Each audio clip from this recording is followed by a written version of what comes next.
So if you keep forgetting tasks in Google Tasks in 2026, yeah, reminders are what you need. They make sure you actually get notified at the right time instead of relying on memory. First, open the task you want to set a reminder for. This can be anything like a deadline, meeting, or even a personal goal. Now set a due date.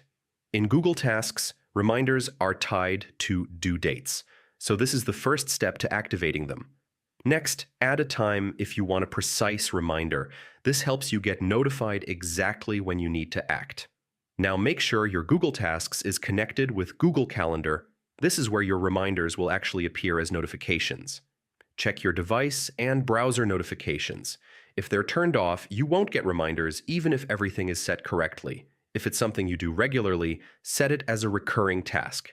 This way, you'll get reminders every day, week, or month automatically. Finally, test it with a simple task a few minutes ahead just to make sure notifications are working properly. And that's it. Once reminders are set up in Google Tasks, you'll never miss important tasks again.